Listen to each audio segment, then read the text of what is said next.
नमस्कार विद्यार्थी मित्रांनो. मी डॉक्टर विजय पाटील अथर्व अकॅडमीच्या युट्यूब चॅनलमध्ये आपलं हार्दिक स्वागत करतो.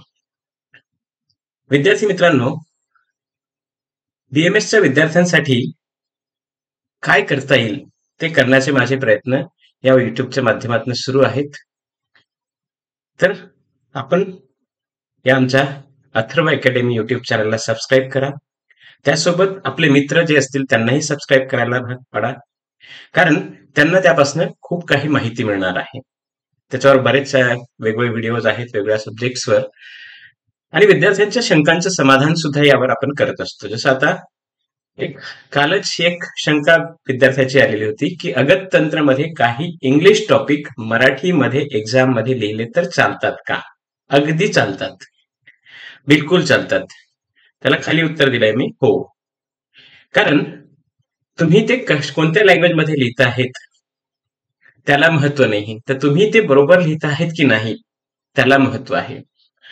आयुर्वेद शिकत असताना सगळ्यात महत्वाची गोष्ट जी विद्यार्थ्यांना प्रॉब्लेमॅटिक वाटते ती पेपर कोणत्या लँग्वेज मध्ये लिहावेत.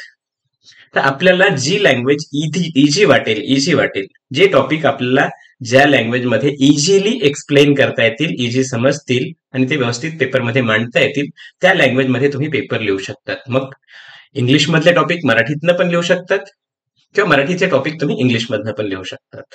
हे सर्वस्वी तुमच्यावर डिपेंड आहे. तुम्हाला जर मराठीत ते चांगले लिहिता येत असतील तर हरकत नाही. बघा, याच्या पुढे त्या ठिकाणी काय म्हटलंय, फॉरेन्सिक आणि टॉक्सिकोलॉजीचे टॉपिक मराठीमध्ये चांगले लक्षात राहतात. बिलकुल राहतात. तर बिलकुल तुम्ही त्या ठिकाणी मराठीत लिहू शकता, त्याला मार्क्स मिळतात. असं काही नाही की ते इंग्लिशमध्ये लिहिले तर त्याला मार्क्स मिळतील. तर ते इंग्लिशमध्येच लिहिले पाहिजे का? तर नाही, ते इंग्लिशमध्ये लिहायची गरज नाही.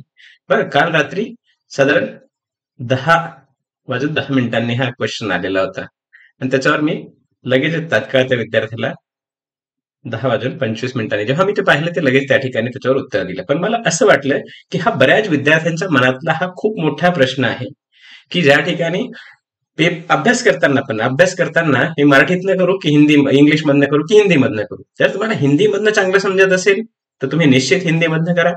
मराठीतनं व्यवस्थित समजत असेल तर मराठीतनंच करा. नोट्स पण मराठीतूनच प्रिपेअर करा. हिंदीत समजत असेल तर हिंदीतूनच प्रिपेअर करा आणि इंग्लिशमध्ये समजत असेल तर इंग्लिश मधूनच प्रिपेअर करा.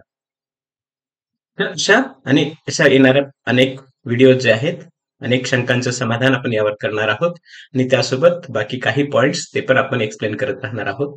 तर त्यासाठी युट्यूब चॅनलला सबस्क्राईब करा आणि बेल आयकॉनला त्या ठिकाणी क्लिक करायला विसरू नका. धन्यवाद.